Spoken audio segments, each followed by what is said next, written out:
প্রিয় বন্ধুরা, হাতে রয়েছে মাধ্যমিক 2025-এর অঙ্ক প্রশ্নপত্র। আমরা উত্তর সহ আলোচনা করব। চলে আসবো প্রথম প্রশ্ন এমসিকিউতে, যেটা রয়েছে সঠিক উত্তর নির্বাচন করো ও কেন্দ্রীয় বৃত্তে। এটার উত্তর হবে হচ্ছে অপশান বি 30 ডিগ্রি। 2 নম্বর প্রশ্নের উত্তর হবে 60 ডিগ্রি বা 90 ডিগ্রি, দুটোর মধ্যে একটা। 3 নম্বর প্রশ্নের সঠিক উত্তর হবে 50%।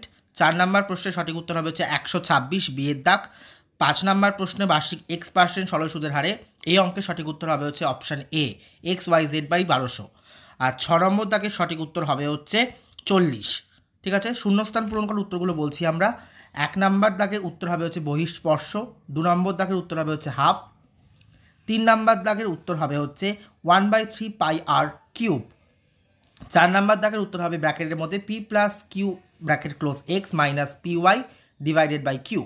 5 নম্বর দাগের সঠিক উত্তর হবে হচ্ছে 2:3:5 এবং 6 নম্বর দাগের উত্তর হবে হচ্ছে 38।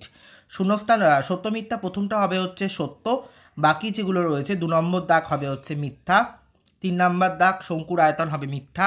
সংখ্যাগুরু মান 2 ইন্টু মধ্যমা মাইনাস 3 ইন্টু, এটাও হবে মিথ্যা। 5 নম্বর দাগ একটি যৌথ ব্যবসার অঙ্কটার উত্তর হবে হচ্ছে মিথ্যা। এবং 6 নম্বর 6x² এই অঙ্কের উত্তর হবে হচ্ছে মিথ্যা। এবার তোমরা দেখে নাও হচ্ছে প্রশ্নগুলো। 2 মার্কস। পিথাগোরাসের উপপাদ্য এসছে, এটা কমন ছিল এবছর। পিথাগোরাসের উপপাদ্য, আরও একটা উপপাদ্য কমন, দুটো উপপাদ্যই কমন ছিল। প্রশ্ন স্বাভাবিকের তুলনায় একটু কঠিন এসছে বলে মনে হচ্ছে। বিগত বছরের দিকে নজর রাখলে এবছর অর্থাৎ 2025-এর মাধ্যমিকের অঙ্ক প্রশ্নপত্র তুলনামূলকভাবে কঠিন এসছে বলে আমার মনে হয়। তোমরা জানিও তোমাদের পরীক্ষা কেমন হয়েছে কমেন্ট করে। শর্টের উত্তরগুলো তোমরা অতি অবশ্যই মিলিয়ে নাও, কোনগুলো তোমরা ঠিক করেছো, কোনগুলো ভুল করেছো।